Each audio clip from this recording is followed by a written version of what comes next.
네, 그러면 2부 시작해 보도록 하겠습니다. 충분히 키는 프리미엄 블루라이트 차단 안경 루카이와 함께합니다. 또 옵타의 데이터 브랜드 모기업이자 세계 최고 축구 데이터 공급 업체인 스태츠 플랫폼의 국내 공식 협력사 그라운드 빅4과도 함께합니다. 자, 그리고 광고 문의는 공식 인스타그램 DM이나 메일을 통해서 연락을 주시면 되겠습니다. 자, 그래서 국가대표 명단 발표가 됐기 때문에 얘기를 뭐 해볼 텐데요. 뭐 쭉 뭐 이렇게 명단을 저희가 보고 있는데 뭐 어쨌든 거의 대부분이 6월에 봤던 그렇죠. 선수들이기 때문에 조금 주목할 만한 선수 위주로 일단 다뤄보도록 하겠습니다. 첫 번째 다룰 선수는 처음으로 이제 외부에서 선수가 한국에도 한국 대표팀에도 들어오게 됐는데 옌스 카스트로프 이 선수가 독일 태생 뭐 이제 어머니는 한국인인데 선수인데 어쨌든 합류가 됐습니다. 그렇죠. 그래서 혼혈 선수고요. 국적도 이제 원래 독일이었고 독일 이제 U17인가? 네, 국가대표도 뛰었었죠. 그래서 국가대표도 했었는데 이제 성인 대표팀은 이제 우리나라를 선택을 하게 된 거고. 그리고 이제 뭐 어쨌든 우리나라 같은 경우는 이제 귀화 과정에서 가장 남자의 경우 문제가 되는 게 병역 그쪽인데. 네. 근데 뭐 찾아보니까 한국에서 이제 국내에 오래 체류하지 않으면 뭐 안 가도 되는 뭐 그런 게 있더라고요. 그렇죠. 네, 그래서 뭐 병역 관련해서는 뭐 걱정 문제가, 안 하셔도 네. 되지 않을까. 네. 뭐 여차하면 뭐 아시안 게임 나와도 되고. 그렇죠.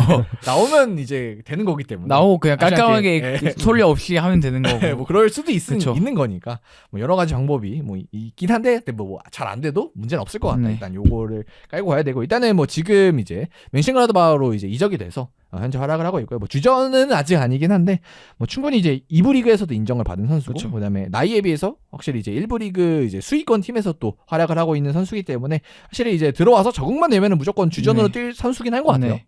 어쨌든 근데 물론 뭐 한국어를 하는 거니까 막 엄청 익숙하진 않아요. 왜냐면은 이제 어렸을 때부터 이제 어머님과 그쵸. 생활했었고, 네. 그러니까 듣는 데는 좀 익숙하다고 네. 알고 있어요. 근데 이제 그 의사소통할 때 그 말하는 거에서 조금 어려움이 있다고 하더라고요. 물론 국가대표팀에 뭐 독일어를 할 수 있는 선수가 생각보다 많아요. 많거든요. 네, 굉장히 많아요. 지금 이재성도 손흥민 있고, 선수도 그쵸. 되고. 손흥민 선수 있고 네. 한데 그 선수들이 이 선수를 얼마나 좀 보살펴주고 좀 연결시켜주냐 그것도 좀 적응하는 데 있어서 중요한 과정인 것 같아요. 맞습니다. 그리고 또 지금은 솔직히 유럽파가 더 많잖아요. 그쵸. 네, K리그 뛰는 선수들보다. 네. 뭐 K리그는 아니면 뭐 기타 아시아 쪽 선수들보다는 유럽파가 오히려 많아서 오히려 이제 적응한 데는 뭐 엄청난 그런 건 아니지 않을까. 또 사실 뭐 외형 자체도 한국이나 해도 한국인에 오히려 더 이상하지는- 가까운 네. 느낌이긴 하죠. 이상하지도 않고 뭐 그리고 한국 문화에 뭐 어머니와 있었기 때문에 네. 뭐 어색하지도 않고 뭐 그리고 언어적인 부분이야 이제 뭐 보충해줄 수 있는 선수들이 많으니까 뭐 그런 부분에 있어서 그냥 뭐 요즘 또 선수단의 분위기는 나쁘지 않다고 알고는 그렇죠. 있거든요. 네, 그렇기 때문에 그래서 그런 부분은 걱정은 없고 이제 전술적으로나 아니면 이제 뭔가 분위기적으로 경기 뛰는 그런 환경 자체가 이제 많이 다를 거니까 물론 그렇죠. 이제 이번에 미국을 가긴 하지만 네. 그래서 그런 부분이니까 팀에 어쨌든 남은 1년 남았는데 월드컵 시작 전까지 좀 잘 적응이 되고 본인도 이제 그라드바에서 좀 자리를 잘 잡아야겠죠. 네. 사실 처음으로 좀 합류한 뭔가 귀화 선수라고 해야 되나? 귀화 선수는 아니고 이제 재외 국민 선수라고 그렇죠. 해야 되나? 네. 재외 국민 선수니까 조금 더 이제 기대를 하면서 보게 되는 그렇죠. 것 같고 그리고 찾아보면 아마 좀 더 있지 않을까? 이런 생각 드는 것 같아요. 사실 왜냐면 이제 독일에서 축구하다 온 친구 한 명 있는데 보면 생각보다 많대요. 이게 우리나라에서 태어났는데 이제 해외 국적이나 아니면 그런 거 가지고 있는 친구들이 많은데 그런 걸 보면 어쩌면 우리 대한민국 좀 더 축구가 발전을 맞아요. 하면은 더 재능 있고 더 능력 있는 선수들 와가지고 대한민국 축구를 발전시킬 수 있지 않을까 그런 생각도 좀 하게 되는 것 같습니다. 당장 제가 생각나는 거는 FC 서울의 바또가 이번 시즌에 데뷔도 했었거든요. 네. 근데 이 선수가 국적이 코트디부아르예요. 그렇죠. 근데 이제 그 K리그 홈그로운 되지 않나요? 네네. 팀그로운 홈그로운이 되는 걸로 알고 있어요. 뭐 이런 케이스도 분명히 있을 거고. 그렇죠. 그럴 수도 있고 아니면은 뭐 이제 뭐 카스트로프 같이 그냥 우리 피가 섞인 해외 네, 자원이 될 수도 있는 거고 뭐 여러 가지 경우의 수가 있으니까 그런 건. 그렇죠. 왜냐면 한때는 진짜 뭐 세징야 귀야 뭐 이런 얘기 그렇죠. 들었으니까 그래서 좀 더 축구도 이제 카스트로프로 시작이 됐으니까 네. 조금 더 다양하게 하면 좋지 않을까. 특히 뭐 인도네시아 같은 데는 뭐 할아버지만 이미 지금- 섞여도 막 데려오고 맞아요. 그러잖아요. 피 한 방울만 네. 데리고 오는 나라들이 있기 때문에 네. 그런 것도 좀 어떻게 보면 좀 열어서 생각할 부분도 있는 것 같아요. 그리고 뭐 다른 종목들 같은 경우는 뭐 귀화 선수나 아니면 그렇죠. 재외국민 선수들이 활용이 되는 사례가 사실 여자 많으니까. 축구에만 네. 있어도 있고 네. 그런 거 보면은 어떻게 보면 점점 바뀔 것 같아요. 네.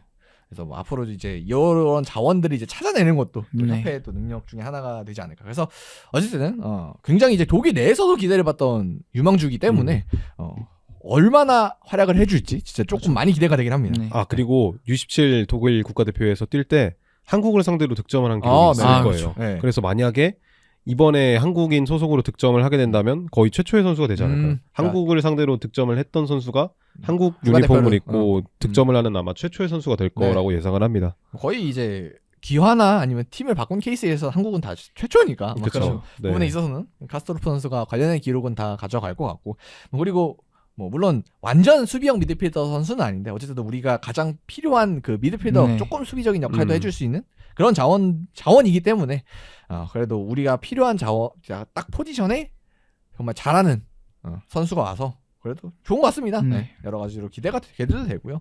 네, 그런 포인트가 있고 그리고 이제 다음 볼 선수는 이제 김주성 선수 수비 선수를 좀 위주로 볼 건데 왜냐면은 지금 이제 명단이 쭉 발표가 됐는데 수비가 특히 센터백 부분에 있어서 좀 많은 변화가 있습니다. 맞아요. 김민재 선수야 뭐 있긴 한데 근데 이제 다른 선수들이 이제 좀 주로 안 뛰었던 그렇죠. 그런 선수들이 많이 뽑혔습니다. 그래서 뭐 변준수 선수 시작으로 해서 이한범, 뭐 김주성, 뭐까지 해서 뭔가 익숙하지 않은 센터백 조합이 이제 아마 형성이 될 것 같고 뭐 여기다가 이제 뭐 박진서 선수도 뭐 센터백 활용이 가능하니까 네. 뭐 그런 부분도 있을 텐데 어쨌든 센터백을 어떻게 이제 활용이 되느냐가 이번 A 매치의 좀 핵심이 될 것 같아요. 사실 뭐 이 새로 이제 뭐 물론 변준수 선수 같은 경우는 다시 온 거지만 이제 이번에 뽑힌 센터백들 자원 보면 다 뽑힐 만하다고 저는 생각이 들어요. 네. 다 K리그나 아니면 국내에서 다 탑 선수들인데 그리고 그런 것도 있어요. 좀 어떻게 보면 센터백 세대 교체를 하려는 건가라는 생각 드는 게 김영권 선수나 좀 고참 선수들 있었잖아요. 네, 뭐 김영권, 뭐 그렇죠. 권경원 뭐 그렇죠. 이렇게 있었죠. 그런 선수들이 있었는데 일단 내치고 좀 새로운 어린 선수들 데리고 온 것만으로도 좀 고무적인 부분이라고 생각을 합니다. 일단은 센터백 숫자가 박진섭 선수 제외하고 그냥 수비수에 있는 선수만으로 5명이잖아요. 그러니까 일단은 백포랑 백스리를 조금은 번갈아 가면서 사용하겠다라는 부분을 예측할 수 있을 것 같고 이 번갈아 가면서 사용하는 데에 있어서 국내외에서 좋은 모습을 보였던 자원들이 꾸준히 기용이 된다는 점 그리고 어떻게 보면은 이 앞서 언급해 주셨듯이 저 권경원이나 아니면 김영권 같이 어떻게 보면 고참 자원들을 데려오지 않고 젊은 자원들을 기용한다는 것 자체가 친선 경기이기 때문에 더욱더 조금은 실험적으로 가져갈 수 있었던 명단인 것 같아요. 근데 또 이제 마냥 또 친선전이라고 쉽게 또 생각할 수는 없는 게 일단은 미국에서 원정을 그렇죠. 가서 하는 거고 그리고 네. 다음 월드컵이 이제 미국에서 펼쳐지기 때문에 그러니까 평가전이고 당연히 이제 경기력 점검도 있지만 현지 적응 그 목적들이 그렇죠. 분명히 있을 사실 거거든요. 거기까지 가는 이유가 좀 그게 제일 클 거라고 생각해요. 가서 땅 정하고 기후도 정하겠지만 어쨌든 이동 시간이나 그런 것도 한 번 해보고 안 해보고 그렇죠. 차이가 네. 크거든요. 네. 그래서 그런 것도 좀 선수한테 좀 경험을 주려는 것도 분명히 의도가 있는 것 같습니다. 그래서 이런 경험을 하는 것 자체도 좀 그렇죠. 의미가 좀 크기 때문에 네. 사실 이 지금 간 선수들이 좀 신경 써서 해야 되는 부분들이 그렇기 때문에 또 이제 센터백 조합을 이렇게 가져간 건 좀 의미하는 바가 그렇죠. 크다. 그래서 사실 지금 시점에서 야 누가 앞서 있는 것 같다라고 말하긴 좀 어려운 것 같지만 이제 이번에 경쟁에서 이기는 선수가 뭔가 좀 의미 있는 위치를 그렇죠. 차지할 가능성이 좀 높지 않을까. 어떻게 보면 네. 다음에는 네. 그냥 무조건 뽑힌다. 약간 고정으로 간다고 하죠. 이른바 말해서. 그리고 이제 이번 9월 지나면은 뭐 그렇게 기회가 많지는 그렇죠. 않아요. 사실 아마 이 체제로 계속 갈 수도 있어요. 네. 여기서 그냥 뭐 한두 명 정도 바뀌는. 사실 여기서 또 대거 교체하면 그건 진짜 말이 안 되는 네. 짓이거든요. 이제 9월 하면은 9월 하고 이제 내년 3월, 그러니까 정식으로 하는 거 치면 그렇죠. 이제 내년 3월 네. 하고 그리고 이제 가는 그렇죠. 거잖아요. 그런 거 보면 어쨌든 이번에 새로 합류한 선수들도 어쨌든 홍명보 감독 때문에 감독한테 많이 보여줘야 되고 좀 자기가 어떤 걸 잘할 수 있다 그런 걸 좀 보여줘야 할 잘라고 저는 생각을 합니다. 그래서 뭐 저렇게 개인적으로는 뭐 이제 미트윌란에서 뛰는 이한범 선수가 좀 보여줬으면 좋긴 하겠는데 요즘 또 경기는 이제 잘 나오고 있거든요. 그렇죠. 네. 그래서 미틀라인에서 이제 뛰고 있기 때문에 사실 유럽파다 보니까 또 조금 개인적으로 기대가 되는 부분도 있고 뭐 아니면 뭐 K리그 선수들도 있을 거고 어쨌든 누가 됐든 이번에 나오는 선수가 좀 잘해줘야지. 어쨌든 김민재는 고정으로 바꿔 그렇죠. 가는 거고 파트너를 이제 찾는 과정이니까 그 과정에서 센터백도 한번 주목해서 보시면 좋을 것 같고요. 예, 그리고 이제 하나 좀 더 살펴볼 포인트가 이제 공격수 부분인데 이번에는 이제 좀 꾸준하게 뽑혔었던 최전방의 주민규 선수가 이제는 안 뽑히게 네. 됐습니다. 사실 이게 의미하는 바가 좀 큰 것 같아요. 우리는 월드컵 갈 때 너가 폼이 어떻든 간에 어쩔 수 없이 버리고 가겠다를 좀 냉정하게 의미를 하는 것 같아요. 네. 왜냐면 사실 그때 나이를 생각하면 이번 시즌에도 사실 폼이 별로 좋지가 네. 않은데 그때 가면 좋을까? 저는 절대 아니라고 네. 생각을 해요. 장담도 못한 부분이 있고 그런 걸 보면서 이때도 최대한 어리고 좀 확실한 선수들로 데리고 가자. 이렇게 좀 축협에서 좀 정한 것 같습니다. 그래서 지금 현재 뽑힌 선수가 이제 오연규 선수, 네. 그리고 이제 오세훈 선수, 그리고 그렇죠. 손흥민 선수도 뭐 공격수로 분류는 되는데 그렇죠. 이제 진짜 뭐 스트라이커 이렇게 분류하기는 좀 그렇죠. 어렵겠죠. 그래서 아마 오연규, 오세훈의 경쟁 네. 체제가 되지 않을까라는 느낌은 드네요. 그리고 어쨌든 이 두 명의 OC가 사실 좀 다른 스타일이라고 생각을 해요. 엄청 다르죠. 네, 사실 이걸 보면은 좀 사실 왜냐면 지난 그 월드컵에는 사실 좀 너무 확실한 한 명의 스트라이커밖에 없었잖아요. 네. 저희는. 근데 이걸 보면서 오세훈의 맛도 좀 다른 팀이 상대가 누구냐에 따라 누굴 쓸 건가 그것도 좀 주목할 만한 포인트인 것 같습니다. 근데 뭐 하나 걱정이 되는 건 이제 오세훈 선수가 이제 소속팀 제비야에서 뭐 요즘은 그렇게 많이 못, 그러니까 뭐 주전급은 아닌 걸로 그렇죠. 알고 있고, 그리고 이제 뭐 오영규 선수는 이제 잘 하고 있지만 이제 오세훈 같은 스타일이 이제 그렇죠. 필요해서 뽑는 거기 네. 때문에 오세훈 선수가 얼마나 이제 기량을 내년 월드컵까지 유지를 해줄 수가 있느냐. 네. 그러니까 A 매치에서는 사실 나올 때마다 잘하긴 했거든요. 그렇죠. 오세훈 선수도. 네, 뭐 만약에 네. 주민규가 뽑혀야 된다면은 저는 오세훈보다는 오영규랑 경쟁을 해야 된다고 네. 생각을 해요. 아무래도 만약에 선발로 나온다면 오세훈과 손흥민을 좀 위시로 하는 자원 네. 조합이 나오고 오영규가 조금 더 백업. 서브 느낌으로 네. 소속팀에서도 보면은 되게 교체로 나와서 좋은 모습 맞아요. 보여줬었잖아요. 그런 부분을 생각을 해본다면 주민규도 되게 득점에 특화돼 있는 선수잖아요. 그렇죠. 그런 장면들을 좀 다시 되짚어 본다면 음. 오영규랑 경쟁을 해야 될 텐데 오영규가 아무래도 해외에서 조금 더 좋은 모습 보여주기도 했고 주민규 같은 경우에는 최근에 대전이 사실 그렇게 경기력이 좋지 못하기도 네, 하고 그렇죠. 그 과정에서 많이 희생이 되고 있는 선수 중에 한 명이기 때문에 자신의 폼보다도 조금 많이 제약되는 부분이 많이 있는 것 같아요. 그렇습니다.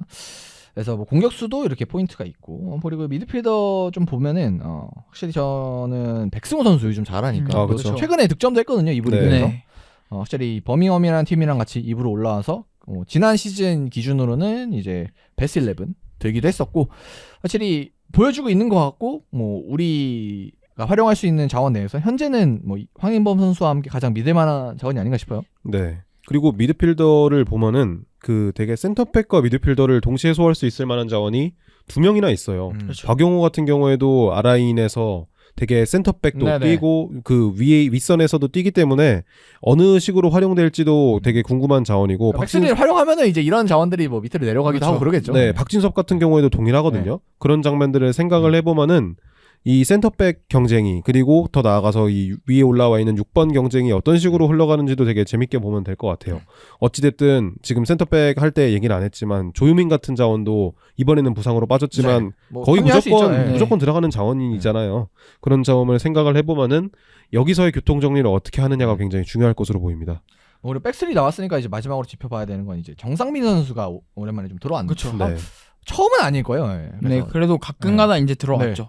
들어왔는데 이 선수가 이제 당연히 이제 한국에서는 공격수로 출발을 했지만 네. 지금은 미국에 가서 윙백도 하고 그렇죠. 좀 고생을 많이 하고 네, 있거든요. 측면에서 이제 이것저것 다 다니고 네. 있죠. 근데 이번에 뭐 보신 분들도 있겠지만 장점은 확실해요. 스피드. 네. 음. 그래서 뭐 진짜 치달로 어시스트도 네. 하나 하고 그랬는데 사실 이 선수를 보면 사실 주전감은 아니라고 생각하지만 진짜 약간 크랙용 진짜 아니면 조커용으로 진짜 약간 이른바 딸깍이라 하죠. 그거 하나 해줄 때 쓸만한 자원은 맞다. 그렇게 좀 그리고 설명하고 싶습니다. 미국에서 뛰는 자원이기 때문에 그렇죠. 네. 또 사실 현지에서 적응한 선수는 또 다르거든요. 네. 그런 것도 좀 볼만한 포인트인 것 같습니다. 이 선수 잘할 때는 진짜 잘했었잖아요. 선수상에서. 그리고 아마 국가대표에서 데뷔전에 데뷔골 넣었을 거예요. 그렇게 기억을 네. 합니다. 제가 정확하진 않지만. 그리고 어쨌든 말씀해주신 것처럼 정상빈이 뭔가 주전 자원이라기보다는 후반에 이제 네. 교체로 나와서 득점을 올릴 수 있는 자원이기도 하고 오영규랑 같이 조금은 어떻게 보면 둘 다 메탄고 출신 네. 수원 삼성 선수들이긴 하지만 되게 서브로 나왔을 때 뭔가 변화를 만들어낼 수 있는 자원이라고 생각을 해요. 저도. 그래서 뭐 살펴볼 만한 포인트는 많은 뭐 대표팀 명단인 것 같고 뭐 그리고 대표님 일정은 이제 9월 7일에 미국과 경기하고 또 9월 10일에 멕시코와 경기를 이제 합니다. 둘 다 평가전이고 미국이나 멕시코나 엄청 강팀은 아니지만 그래도 우리 입장에서는 이제 약간 체급이 좀 많고 멕시코는 우리보다 좀 더 잘하는 팀이고 그래서 뭐 상대 자체는 평가전을 치르기 아주 좋지 않나? 네. 네. 사실 적응하는 데 있어서도 그렇고 사실 거기 현지 팀들을 상대한다는 것도 좀 네. 굉장히 좋은 거라 생각해요. 그런 거 보면서 일정 하나는 기가 막히게 잡았다. 그렇게 좀 표현을 하고 싶습니다. 일본하고 또 세트로 네. 잡은 거기 때문에 그렇죠. 네. 그런 부분에 있어서 좀 편한 것도 있었겠죠. 네. 혹시 그러면은 뭔가 빠져서 아쉽다 하는 선수들 한 명씩 있을까요 혹시? 빠져서 아쉽다. 근데 약간 우리가 자연스럽게 좀 지나가긴 했는데요. 황희찬이 없네요. 그렇죠. 사실 뭔가 너무 자연스럽게 지나갔는데 네. 사실 저는 냉정했을 때 네. 이번에 황희찬이 안 뽑히는 게 좀 맞다고 네. 생각을 해요. 아무래도 소속팀에서 해도 그것도 아예 있지만 거의 못 나오잖아요. 그렇죠. 못 나온 것도 있고 사실 경기력이 어떨지도 모르는 오히려 최근에 이적서도 그쵸. 있고. 네. 그런 걸 좀 생각해보면 여러 요인이 좀 고려가 된 것 같아요. 다만 다음에도 안 들어올 거다 좀 그것도 아니라고 그건 생각을 해요. 그러면 안 되죠. 네. 그러니까 황희찬 선수가 당연히 이제 잘 해야 되니까 이건 경쟁 이런 게 아니라 그쵸. 황희찬 선수는 진짜 독보적으로 잘해야 되는 그쵸. 선수이기 때문에 우리나라에선. 그리고 지금 좀 얘기가 들리기로는 또 조부모상이 있다고 해요. 네. 황희찬 선수가 그런 거 좀 여러 영향이 요인이 있겠네요. 네, 예. 있는 것 같습니다. 그래서 여러모로 있는데 이제 황희찬 선수는 일단 이번에는 합류가 안 됐다. 사실 저는 그 골키퍼 라인이 월드컵 가서 어떻게 바뀔까가 좀 궁금해요. 어쨌든 조현우는 확정이겠지만 송범근, 김승규는 어찌되면 또 바뀔 수도 있는 명단이거든요. 이것도 좀 주목해보면 좋을 것 같습니다. 저는 뭐 언급을 해보자면 일단 전북 현대에서 좋은 모습 보여주고 있는 두 선수를 딱 생각이 나는데 뭐 전진우도 있겠지만 저는 강상윤 그렇죠. 그리고 사이드백 김태현 이 두 자원을 뭔가 꼽고 싶어요. 어쨌든 강상윤 같은 경우에는 이 지금 대표팀이 활용하고 있는 전술에 굉장히 잘 맞을 거라고 생각이 들거든요. 근데 경쟁자가 이게 그렇죠. 쉽지 않죠. 경쟁자가 황인범 네. 막 네. 이런 선수들을 제쳐야 되기 때문에 어쨌든 경쟁자라고. 그렇죠. 네. 둘 다 유럽에서 되게 준수하게 뛰고 있는 네. 자원들이기 때문에 당장 뭐 밀어내기는 어렵겠지만 확실히 강상윤이 이번 시즌 보여주고 있는 모습 자체가 전북에서도 MOM으로 꼽을 네. 만큼 굉장히 뛰어난 모습을 보여주고 있기 때문에 한번 꼽아봤고요. 김태현 같은 경우에도 이 지금 동명이인 김태현은 들어갔지만 이 선수는 못 들어갔거든요. 근데 이 선수가 되게 양쪽에서 다 활용될 수 있는 자원이라서 네, 그렇죠. 이 월드컵 같은데 나갔을 때는 충분히 활용이 될 만한 자원이라고 저는 생각을 해요. 그래서 뭐 사이드에도 지금 뭐 서령호야 당연히 독보적으로 가는 거지만 네. 다른 선수들은 좀 변수가 있기 때문에 확실히 뭐 이번에는 안 됐지만 뭔가 이번 시즌 쭉 잘하고 다음 시즌 되고 하면은 좀 기회는 생기지 않을까 한 자리 맞습니다. 정도는 뭐 그런 생각은 드는 것 같습니다. 그래서 확실히 우리나라 평균 체급이 올라온 거는 같아요. 딱히 네. 이 선수들 옆에 있는 이 소속팀들만 그렇죠. 봐도 소속팀만 봐도 유럽파도 대부분 다 많고. 유럽하고 네, 유럽파도 많고 그다음에 유럽에서도 좋은 이제 팀에서 뛰는 선수들도 있고 그렇죠. 뭐 그러니 그다음에 특히 이제 뭐 챔피언십이든 뭐 아니면 좀 변방 리그는 어쨌든 네. 유럽에서 뛰는 선수들이 일단 그쵸. 많아졌다는 것 자체가 좀 긍정적인 부분이 아닌가 뭐 하는 생각도 듭니다. 자, 그러면 이제 대표팀 얘기 넘어가서요. 이제 프리미어리그 얘기로 다시 돌아가 볼 텐데요. 그래서 경진설에 대해서 좀 조심스럽게 시작을 해 보겠습니다. 그래서 뭐 일단은 아직까지 뭐 진짜 다음 주에 나간다 뭐 이런 것까지는 아니고 그렇죠. 이제 좀 위기가 되는 네. 감독들 두 분이 좀 있어가지고 좀 살펴보도록 하겠습니다.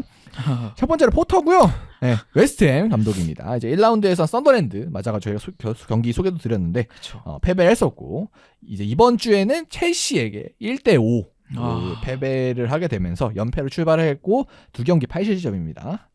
참 이게 좀 안타깝기도 하면서 어이가 없죠 사실. 웨스트햄이고 그리고 웨스트햄이 뭐 지난 시즌도 그렇고 이번 시즌도 뭐 아예 아무것도 안 한 건 아니기 때문에. 그쵸. 뭐 물론 이제 이번 시즌은 이탈이 좀 더 있긴 하죠. 그렇죠. 플러스가 나왔기 때문에. 이탈에 네. 들어온 거에 비해서 이탈이 네. 좀 더 커서 마이너스가 많긴 하죠. 그럼에도 사실 썬더랜드전은 좀 사실 이거 이것도 좀 말이 안 되는 일이라고 생각해요. 어쨌든 승격팀이고 체급차라는 게 있잖아요. 물론 썬더랜드가 준비도 잘했다만 저는 사실 그 경기에서 그런 결과가 나오면 안 됐다고 네. 생각을 했고. 썬더랜드 이번 주에는 번니한테 졌거든요. 네, 저는 근데 그게 되게 컸어요. 왜냐하면은 썬더랜드가 딱 그 영입생 다 영입하고 웨스트햄을 이기길래 물론 웨스트햄이 아쉽긴 한데 썬더랜드 체급이 많이 높아졌구나 라고 생각을 했는데 그 다음 라운드에 져버린 거예요. 물론 그쵸. 이제 그 안으로 들어가 보면 센터백 이제 주전 2명 다 날아가고 네, 뭐 다니엘 발라드도 못 나오고 요런 이슈가 있긴 했습니다. 그래도 그래도 네. 아니 저는 그래갖고 썬더랜드가 되게 센 줄 알았는데 그러니까 그건 아니었다. 네, 그건 아니었다. 네. 그래서 이제 웨스트햄이 그만큼 위기다. 그렇죠. 사실 이렇게 가는 그리고 거죠. 또 런던 더비에서 어쨌든 그것도 홈에서 사실 1대5 왜냐면 사실 그 후반에 보면 관중석이 다 비어 있어요. 근데 나 같아도 갈 것 같아. 네, 그게 얼마나 네. 그 지금 웨스트햄이 두 경기 만에 처참해졌는지를 딱 보여준 저는 그 너무 노골적인 네. 사진이라고 생각을 하거든요. 아 사실 좀 보면서 웨스트햄이 과연 이번 시즌 나아질 수 있을까? 저는 하나도 희망을 못 봤어요. 그러니까 뭐 경기 결과도 결과고 뭐 첼시 상대로 지는 게 이상한 건 아닙니다만. 그렇죠. 네. 근데 이렇게 지는 건 사실 이상한 네. 거죠. 그래서 포터가 이제 지난 시즌 중간에 들어오게 됐고 품목에서 이제 감독별 그 경기 결과 있어 살펴보니까 5승 5무 11패. 그래서 승률이 24%. 예. 딱 지난 시즌 순위와 비슷한 그런 결과를 어떻게 됐고 뭐 이번 시즌도 2패로 시작했으니까 뭐 딱히 이제 지난 시즌과의 반전은 일단 없는 것 같습니다. 그리고 쿠두스 이탈로 확실히 전력 자체도 좀 네. 약해졌고 그리고 뭐 이번 시즌 당연히 이제 승격 팀들이 뭐 당연히 강등 1순위긴 하지만 이거 장담할 수 없거든요. 그렇죠. 사실 왜냐면 승격팀들이 잔류 가능성도 점점 시즌별로 높아지고 네. 있고 그리고 당장 지난 시즌만 봐도 빅클럽도 무너지는 게 사실 이제 네, EPL이 됐어요. 그렇죠. 왜냐면 네. 너무 이제 그 사이에 수준차가 너무 줄었기 때문에 토트넘이 17위를 하는 세상인데. 네, 그렇죠. 물론 지난 시즌 토트넘은 또 얘기가 네. 조금 다르긴 하지만 네. 어쨌든 사실 좀 웨스트햄도 크게 다를 거 네. 없다고 생각을 해요. 그리고 저는 무엇보다 좀 당황스러웠던 게 포터가 거기서 그 전술 변화가 거의 없어요. 그냥 멘탈을 부여잡지를 못한 게 보이거든요. 앉아서 그냥 멍 때리고 있고 사실 그런 걸 보면서 웨스트햄 선수들한테도 어떻게 보면 좀 위기가 있지 않을까라는 생각도 들었습니다. 포터의 웨스트햄의 가장 큰 문제는 중원이라고 생각을 하거든요. 네. 지금 중원을 보시면은 전부 다 기동력이 안 좋은 지금 자원들이 나오는 게 워드 프라우즈 나오고 그다음에 수책- 귀도 지난 경기에서 그 귀도 나왔었고 그다음에 네. 이번 경기에선 수책이 나왔었죠. 네. 이 자원들이 다 뭔가 수비력 자체만으로 보면은 나쁘지 않을 수 있어요. 근데 이 두 자원이 동시에 기용될 때의 그 단점. 그러니까 세 명이 다 느리다. 네. 네. 이게 근데 지난 시즌에도 나왔던 문제예요. 네. 그래서 포터가 살짝 그래도 까방권을 받았던 게 얘네 다 별로니까 하나 영입해서 뭔가 새롭게 하면은 괜찮아지지 않을까라고 생각을 했는데 역시 영입을 못한 상황이거든요. 그러니까 팀이 안 될 때 전형이거든요. 그렇죠. 네. 네. 약간 경기력 안 좋고 그다음에 경기력에 그 안 좋은 원인이 되는 선수들이 있는데 그 선수들을 바꾸지 못하는. 네. 그리고 골키퍼도 레스터에서 헤르만센을 영입을 했어요. 네. 아레올라가 그렇죠. 네. 아레올라가 되게 프리시즌에 불안했거든요. 그렇죠. 뭐 실수도 많이 하고 그러면서 헤르만센을 꽤 비싼 돈 주고 영입을 했는데 이 첼시전에서 되게 불안했습니다. 되게 코너킥 상황에서 공중볼 처리하는데도 그쵸. 불안했고 결국에는 이 기대한 것보다 더 선방 능력도 아쉬웠기 때문에 아직 한 경기긴 하지만 되게 불안하게 출발을 했다는 부분 자체도 굉장히 안 좋은 요소 중에 하나인 것 같아요. 그래서 뭐 일단은 뭐 미러 쪽 기사에 따르면 아직까지는 뭐 경질 움직임이나 뭐 이런 거는 없다고 합니다. 그래서 뭐 당연히 이제 2라운드니까 뭐 벌써 그렇죠, 좀 네. 이상하긴 하죠. 근데 이제 확실히 프리미어리그에서도 경질 주기라고 해야 되나? 그 기다려주는 뭐 시간이라고 해야 되나? 그런 게 그렇죠. 점점 또 짧아지고 있는 네. 게 추세이기 때문에 사실 다들 빠르게 해치우고 그냥 아예 새로운 시작을 하자 마인드가 좀 큰 것 같고 그리고 사실 포터가 이미 몇 번 당한 감독이잖아요. 네. 그런 거 보면은 어떻게 보면 웨스트햄도 이 감독한테 장기적으로 기대를 할 것 같지는 않거든요. 이번에 조금 해봐 달라 그건데 이렇게 시작이 좀 안 좋으면 웨스트햄 보드팀 입장에서도 좀 많은 생각을 고려하고 있을 것 같아요. 그래서 웨스트햄의 다음 일정이 일단 8월 31일에 노팅엄 원정이 있고 네. 그다음에 그 다음이 A매치 끝나고 토트넘 그렇죠. 경기 그다음에 그 다음이 팰리스 그 다음이 에버튼 이렇게 쭉쭉 가는데 그러니까 지금 하는 대로면 다 져야 되거든요. 여기 그렇죠. 팀들. 사실 물론 모든 팀들이 이제 EPL 네. 다 어렵다고 하지만 유독 더 어려운 팀들이잖아요. 네. 상대들이. 그리고 어쨌든 이 첼시전에서의 경기력이 사실 A매치 기간 동안 수정이 안 되거나 보완이 안 되면은 그 문제는 이어지고 점점 네. 커질 가능성도 높아요. 왜냐면 사실 다른 팀들도 그 전술 분석이라는 걸 하잖아요. 네. 그러면 거기 계속 파괴할 거고 어떻게 보면 A매치 기간 동안의 그 준비가 그 뒤에 후반기를 좀 다룰 것 같아요.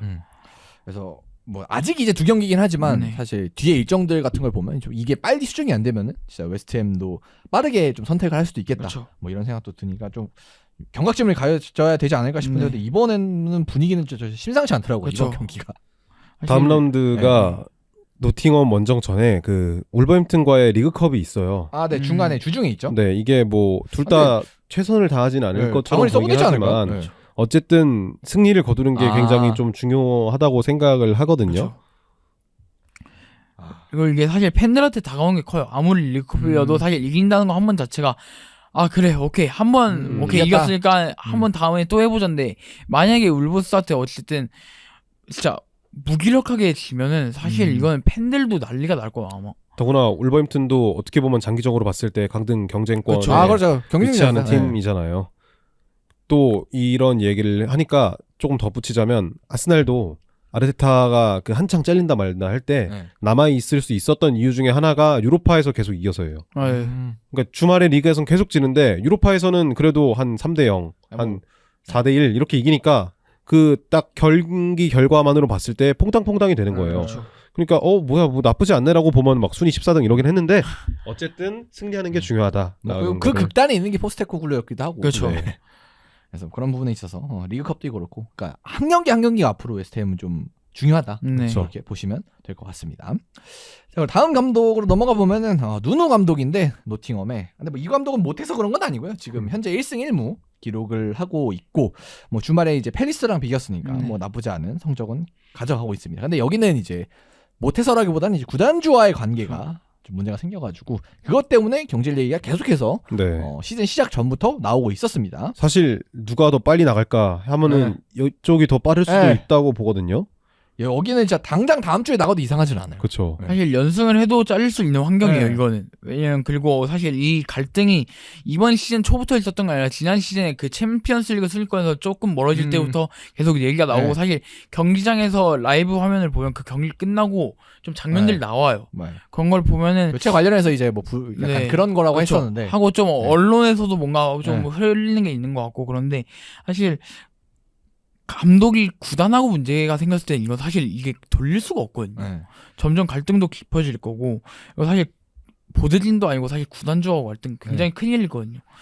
이걸 그래서 또 뭐, 어떻게 해결할까도 좀 문제인 것 같습니다. 그래서 뭐 이번 팰리스와의 경기전 기자회견에서 직접 본인과 이제 구단주와의 관계가 예전 같지 않다 네. 이런 정도 언급을 한 거 보면 이제 이 정도면 이제 다 말해 준 거거든요. 그렇죠.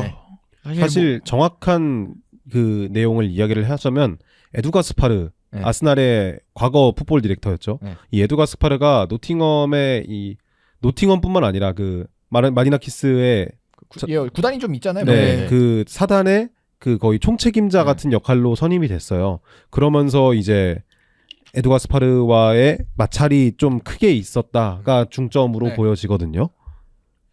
그래서 그런 면에 있어서 확실히 그 구단 수뇌부라고 해야 되나? 그쪽과 이제 틀어졌다라고 봐야 되고, 물론 이제 누누 감독이 이제 지난 시즌부터 엄청난 역할을 해줬고, 확실히 이번 시즌도 이제 결과를 내 가고 있지만, 근데 뭐 그거는 이제 축구랑은 또 별개의 또 문제일 수 그렇죠. 있기 때문에. 그리고 특히 누누 감독이 원하는 선수가 아니라 이 에두가 스파르가 선임이 되면서 조금은 에두가 스파르 입맛에 맞는 영입이 조금 진행이 되고 있다고 하더라고요.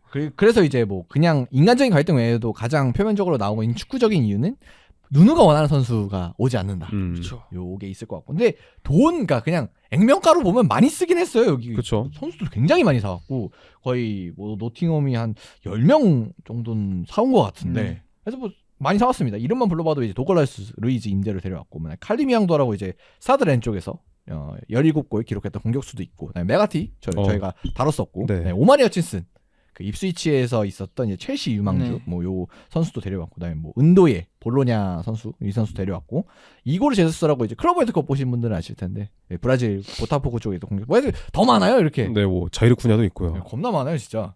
그래서 일단 숫자 많습니다. 그래서 영입이 안 된 건 아니에요. 근데 이제 감독이 원하는 선수가 아니다. 그렇죠. 사실 이게 어쨌든 만약에 이게 해결된다 해도 성적하고 문제가 연결될 수 있는 부분이거든요. 그런 걸 보면은 사실 누누가 불만을 표시하지 않는 것도 이상한 부분이에요. 감독으로서의 역할도 그거고. 그리고 또 딴 것보다 어쨌든 이게 이적 시장이라는 거는 그 단기적으로 보는 게 아니라 장기적인 걸 보는 거잖아요. 그렇죠. 예. 근데 과연 감독이 이렇게 단기적인 문제가 생겼을 때 장기적인 레이스를 볼 수 있을까? 그건 사실 전 모순적인 부분이라고 생각을 해요. 그런 걸 보면은 사실 곧 아까 말씀하신 것처럼 진짜 곧이 될 수도 있을 것 같다는 생각이 듭니다. 그래서 뭐 이 선수들이 뭐 지금 이제 뛰는 선수들도 있고 뭐 못 뛰는 선수들도 있는데 사실 누누 감독의 색깔의 선수라고 생각되는 선수는 뭐 별로 없는 것 같아요. 그렇죠. 그리고 제가 에두 가스파르를 언급을 했었잖아요. 에두 가스파르가 거의 아스날에 있을 때도 그 주라부키안 에이전트랑 해서 되게 브라질 쪽 커넥션을 많이 영입을 합니다. 지금 보시면은 이 자이르 쿠냐랑 저 제수스 이고르 제주스를 제외하더라도 더글라스 루이스가 있잖아요. 더글라스 루이스도 아마 브라질 사람이잖아요. 네, 브라질 사람인데 노팅엄의 탑 타겟이 아니었을 거예요. 탑 타겟이 아니었는데 영입을 했고 그리고 특히 윙포워드 같은 경우에도 제가 이 기사에 나온 거를 읽어드리면은 누누 쪽은 아다마 트라오레를 조금 더 원했었는데 오마리 허친슨이나 뭐 아니면 다른 자원들을 영입을 하면서 뭐 완전히 다르네요. 네 그렇죠. 이게 갈등이 정반대. 더욱더 심해졌다라는 이야기가 있더라고요. 뭐 확실히 이제 누누가 추구하는 바와 약간 구단 수뇌부가 추구하는 약간 스타일이 완전히 이제 다른, 그러니까 방향이 안 맞으니까 이건 사실 그러니까 서로를 위해서도 그냥 빨리 어떻게 그쵸? 결별하는 게 그쵸. 맞지 않을까. 네. 뭐 사실 누누 감독이 아다마 트라오레를 원하는 건 너무 다분하잖아요. 자기가 써보기도 의도가. 했고 네. 딱 내가 원하는 스타일의 선수 영입해줘라 했는데 에두 가스파르가 그쪽에서 무시하고 그냥 자기 입맛에 맞는 선수를 영입을 해버리니까 누누 에스피니노 산투 감독 입장에서도 굉장히 좀 당황스러울 수밖에 없는 상황인 것 같아요.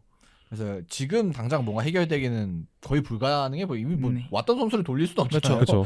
네, 그다음에 뭐 지금 뭐 며칠 남았는데 갑자기 또 아다마스터를 사고 이상하니까. 그래서 아마 이제 누누 감독이 나가는 걸로 정리가 될 것 같은데. 그러면 이제 또 유로파리그도 나가야 되는 상황에서 조금 혼란한 시즌 초반이 노팅엄 앞에 좀 기다리고 있지 않나. 그렇죠. 사실 그리고 어쨌든 유럽 대항전을 꾸준히 나간 팀이 아니라 이번에 엄청 오랜만에 나가는 팀이잖아요. 그렇죠. 그리고 그걸 이끈 팀의 감독이 그 다음 시즌에 나간다는 건 사실 선수들한테도 좀 타격이 클 것 같아요. 그렇죠. 어쨌든 전술도 바뀌고 그런 그 적응 기간이 있는데 그 적응 기간 동안 유럽 대항전을 해야 되잖아요. 그것도 좀 큰 과제일 것 같습니다. 만약에 근데 그래서 제가 생각하는 거는 자를 거면 에두를 자르는 게 맞아요. 지금 둘이 갈등이 있는 거잖아요. 네. 왜냐하면 누누 감독 자체는 선수들한테 굉장히 큰 영향이 갈 거란 말이에요. 그렇죠. 지난 시즌 챔스랜다 그 유럽 대항전을 보내준 그렇죠. 감독인데. 그래서 만약에 최대한 둘 중에 하나가 막 이제 더 이상 화해 안 돼요. 막 나 이 사람이랑 안 볼 거야 하면은 저는 에두 가스파르를 자르는 게 맞지 않나. 근데 이런 경우 대부분 감독이 나가지 않나요? 그렇죠. 네. 거기다가 이제 에두 가스파르 같은 경우에는 이 마리나키스 구단주가 거의 직접적으로 꽂은 인물이기 때문에 구단주랑 한 몸이라고 봐도. 그렇죠. 네. 아스날에서 나간 이유가 사실 저거 선임하려고 온 거거든요. 네네네. 그래서 아스날은 또 뭐 베르타 단장 선임하고 이랬었는데 그런 부분을 생각을 하면은 아마 에두 가스파르는 나갈 확률이 적긴 합니다. 근데 이제 선수들의 퍼포먼스를 고려하면은 저는 누누 산투가 나가는 게 더 안 좋은 영향을 끼칠 가능성이 높다라고 생각을 해요. 그래서 확실히 뭐 누가 올진 모르겠지만 네. 사실 누누급의 감독은 구할 수가 없고 지금 음. 뭐 상황상. 그래서 지금보다는 약간 노팅엄이 힘들어지지 않을까 싶기는 한데 뭐 이거 뭐 이미 이렇게 됐는데 뭐 어쩌겠어요. 그렇죠. 네. 이미 사람과의 관계는 되돌릴 수가 없고. 최선의 방향은 화해를 하는 거겠죠. 그렇죠. 네. 근데 이거 너무 조금 오래된 얘기라서 이게 네. 뭐 당장 뭐 이번 주 저번 주 뭐 이런 얘기가 아니라 좀 오래된 얘기라 이제 와서 봉합이 될지는 좀 잘. 그렇죠. 근데 이제 또 마리나키스 구단주가 와서 화해해 하면은 그러면 네, 해야 하겠죠. 되지 않겠습니까? 네. 또 그렇죠. 뭐 그런 거는 이제 변수가 있기는 한데. 역시 무서운 사람이라서 네. 네. 화해하라면 해야죠. 근데 뭐 어쨌든 지켜봐야 될 것 같고 사실 맞습니다. 저희가 계속해서 말씀을 드린 대로 다음 주에 나가도 그러니까 우리가 방송 나갈 때쯤엔 갑자기 누누 경제 이런 이상하진 그렇죠. 않다. 네, 그래서 조금 이거는 좀 축구적인 것과 조금 다른 얘기기도 하니까 좀 변수가 있는 또 노팅엄의 상황이 될 것 같습니다. 자, 그래서 여기까지인데 끝나기 전에 최근에 또 저희가 경기를 아직 못 봐가지고 얘기하기 좀 그렇긴 한데 그 이삭 얘기 잠깐 하고 넘어가면 그렇죠. 이삭이 이제 최근까지 업데이트된 사항에 따르면 공식적으로 파업 선언이라고 해야 되나? 그렇죠. 네. SS에 나한 뛰어. 오피셜을 했죠. 나 안 뛰어. 네. 사실 공식적으로 선언한 사람은 처음 봤어. 그렇죠. 사실 이제 뭐 언론사 통해서 흘리거나 에이전시가 이제 하거나 그런 경우는 있는데 자기 인스타그램에 띡 올린 경우는 진짜 처음 온 것 같아요. 이거는 새로운 네. 새로운 초식이라고 봐야 되는 것 같고. 참 보면서 쉽지 않다. 네. 진짜 그런 이게 생각이 법적으로 들었어요. 문제가 안 되네 이렇게 선언하면.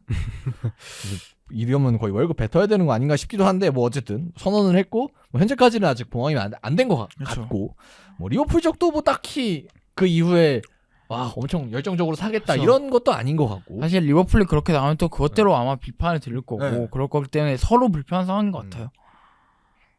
그런 상황에서 이제 그 기사 봤던 것 중에 웃긴 게 트로이 딩 옛날에 이제 뭐 와포드 뛰고 그랬던 선수가 조언을 해주면서 야 그렇게 대놓고 하면 어떡하니 훈련장에 가서 태업을 해야지 이런 이제 조언도 하고. 선수들 눈앞에서 이제 하고 네, 그래서 노골적으로 하는 게 사실 더 효과적일 수도 있죠. 아, 근데 대부분 원래 그러긴 했어요. 이제 요런 이제 불만이 있으면은 뭐 당연히 이제 언론사 통해서 흘리고 네, 훈련장에서 약간 좀 불성실하게 그쵸. 하고 그다음에 경기 나와서도 좀 대충 하고 요게 약간 뭐 전형적인 트렌드? 네, 그렇죠. 전형적인 그런 움직임이었는데 아무래도 선수들은 선수단은 그러니까 선수의 지지를 해줄 수밖에 없잖아요. 네, 그렇죠. 그래서 지금 이삭이 이 사단을 내도 거의 반반 내지는 조금 구단 쪽에 치운 상태라고 하더라고요. 선수단의 지지도를 살펴보면은 그런 점을 생각을 해보면은 이삭이 조금은 영리하지 못했던 건 맞는 것 같아요.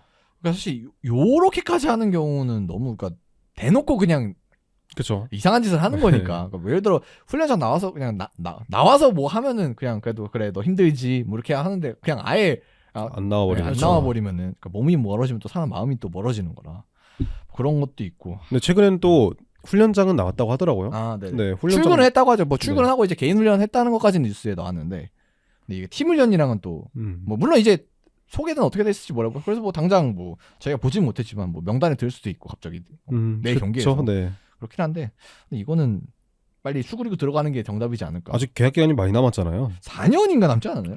3년 남은 걸로 알고 3년? 근데 이제 문제는 어쨌든 수굴고 들어가도 어쨌든 그 팀 내 분위기가 사실 달가울까라는 좀 문제점이 있긴 해요. 아무리 선수를 위해서 보호를 한다지만 사실 그 선수가 돌아왔을 때 달갑지 않아던 선수를 그 선수를 대하는 건 또 다르거든요. 그렇죠. 그리고- 이번 일로 또 마음이 떠난 그쵸. 선수도 있겠죠. 예. 그리고 어쨌든 그 선수가 뭐 비주전 선수가 아니라 그 선수가 주전으로 무조건 들어가잖아요. 그럼 사실 그 옆에 있는 서브 선수는 사실 그게 좀 불공평하다고 생각할 수밖에 없을 그렇죠. 거예요. 아마. 예. 그러니까 그런 사이에서의 문제도 어떻게 보면 구단이 굉장히 좀 크게 좀 문제라고 생각을 하고 있을 것 같습니다. 뭐 이제 그리고 또 연결이 돼서 웃긴 거는 이 뉴캐슬이 그래서 이삭을 대체자로 영입하려고 지금 이제 시도를 했었던 요한의 미사. 위사 그쵸. 그러니까 브렌트포드 선수죠. 그 선수도 똑같이 그렇죠. 그렇죠. 또 나안 SNS 활동을 또 해버렸죠 그날. 그래서 약간 아이러니한 그렇죠. 네. 퍼거슨 경의 말은 항상 옳은 것 같아요. 이게 그러니까 당연히 이제 요즘은 사실 안 할 수는 없는 것 같아요. 그쵸. 그러니까 당연히 그러니까 뭐 비즈니스적으로도 그렇고 뭐 오히려 안 하는 게 이상하잖아요. 그쵸. 요즘. 그다음에 사실- 진짜 그 예를 들어 호날두 같은 경우는 그것만 해도 버는 돈이 얼마인데. 그쵸. 네, 근데 문제는 거기서 이제 티를 낸다는 건 또 네. 프로페셔널하지 않은 거잖아요. 네. 그리고 그걸로 인해서 상처받는 팬들도 있을 거고 그 피해를 보는 사람들이 그 선수 그 혼자가 아니니까 그런 것도 좀 문제가 되는 것 같습니다. 그리고 요 계약이란 건 사인을 했으면 이제 지켜야 되는 거기 그쵸. 때문에. 뭐 예를 들어 계약에 방출 조항이 있다. 그러면 이제 얘기가 다르겠죠. 그 조건이 있으면 나갈 수 있는 거니까. 근데 이제 선수들의 SNS는 제가 생각했을 때는 선수들이 관리가 안 하는 게 맞아요. 그게 제일 좋은 것 같아요. 네. 그냥 뭐 그냥 공식적으로 뭐 누가 찍어서 올려준다거나 뭐 광고 같은 거는 이제 해야 되니까 그런 거. 그렇죠. 예. 그 앞서 말해주셨듯이 선수들이 이걸로 받는 파장이 굉장히 크잖아요. 네. 그럼 근데 이 선수들은 그게 큰 거를 잘 모르는 것 같은 행동들이 많아요. 그게 되게 뭐 제가 그 입장이 되지 않아서 잘 모르긴 하겠지만 답답하더라고요. 되게 팔로워를 몇백만 몇십만씩 가지고 있는 분들이 그렇게 되게 좋지 못하게 행동을 한다는 것 자체가 근데 이거는 뭐 팔로우 몇백만이 아니라 그냥 예를 들어 그냥 팔로우 100명 있는 그냥 직장인을 하더라도 거기에다가 그렇죠. 나 이제 회사 안 나가. 아니 그러니까 제 말은 그래도 영향이 되게 큰데 그래도 진짜 이거는 사회적으로 기인들 사이에 매장을 하지 않을까. 그리고 더구나 그 100명보다 몇 배가 더 아까 네. 말씀하신 네. 더 큰 거잖아요. 그럼 그만큼 파장도 클 텐데 그거를 사실 그거인 것 같아요. 보통 그런 거를 에이전트들이 확인을 하는 경우가 있어요. 근데 에이전트한테 컨펌도 안 받고 올린 것 같아요. 그냥 일방적으로. 근데 컨펌이 됐으면 그런 걸 올릴 수가 없지 않았어요. 그렇죠. 네. 사실 그것도 있는 것 같아요. 근데 사실 좀 선수가 그런 문제가 있는 것 같아요. 그리고 사실 리버풀 팬으로서 저는 개인적으로 이삭이가 오는 걸 지금 반대를 하거든요. 물론 뭐 시기를 놓친 것도 있다고 생각을 하지만 전 그런 선수 좀 약간 미성숙한 선수가 오는 건 좀 굉장히 싫어하는 편이어서 좀 그런 것도 좀 살짝 이렇게 표현하면 될지 모르겠지만 약간 살짝 비호감인 부분도 있는 것 같아요. 되게 극단적인 비유지만 베르테르 효과라고 그러니까 유명인 죽으면은 같이 따라서 그렇죠. 자살하는 사람들이 있는 것처럼 굉장히 자신의 가지고 있는 큰 영향력을 어떤 식으로 활용하는지가 중요할 텐데 그 부분에 대한 무게를 자신도 잘 모르는 듯한 행동은 굉장히 아쉬울 수밖에 없다고 생각을 해요. 그다음에 이 선수가 뭐 완전 어린 선수도 아니고 그렇죠. 뭐 아주 나이가 많다고 보긴 어렵지만 그래도 이 정도면 먹을 만큼 먹었죠. 먹을 만큼 먹은 나이기 때문에 요거는 이제 본인이 좀 저질러 놨으니까 좀 수습을 잘해야 되지 않을까. 그래서 아마 뭐 딴 데 지금 가격 책정이 된 거상 딴 데 가긴 어려울 거고 좀 빨리 본인의 행동을 반성하고 돌아가는 게 일단 첫 번째가 되지 않을까. 네. 근데 뭐 사실 요렇게 한번 저지르고 나면은 이게 봉합이 쉽게 안 될 텐데. 그렇죠. 또 축구를 많이 잘해야 될 것 같아요. 그렇죠. 이제 내일 새벽에 만약 명단 들면 이제 해트트릭 이제 하고 이제 뉴캐슬 엠블럼에 키스하면서 막 이제 그럼 손을 막 근데 해주고. 오케이죠 그러면. 네, 그렇죠. 그러면 오케이 한데 오케이. 근데 바로 잔류 확정 이제. 뭐 근데 그 사람이 이렇게 변할 수가 있나? 그렇죠. 그러면 또 그것대로 욕을 하는 사람들이 있을 수도 네. 있죠. 아무튼 뭐 어떻게 끝날지는 아직 이적 시장이 이제 남았으니까 지켜는 봐야 되는데 확실히 조금 보기가 좋지는 않다. 맞습니다. 네, 이렇게 마무리를 한번 지어보도록 하겠습니다. 자, 그러면 저희가 준비한 이번 주 얘기는 여기까지 보고요. 다음 주에 또 재밌는 경기 얘기와 함께 또 돌아와 보도록 하겠습니다. 그래서 뭐 A매치도 있긴 한데 이제 다음 주까지는 경기가 또 진행이 되니까요. 그래서 아마 다음 주에는 리버풀과 아스날 빅매치가 있으니까 요 경기로 찾아오지 않을까 싶긴 하네요. 자, 그러면 이번 주 물러가고요. 다음 주에 또 다시 뵙도록 하겠습니다. 감사합니다. 감사합니다. 감사합니다.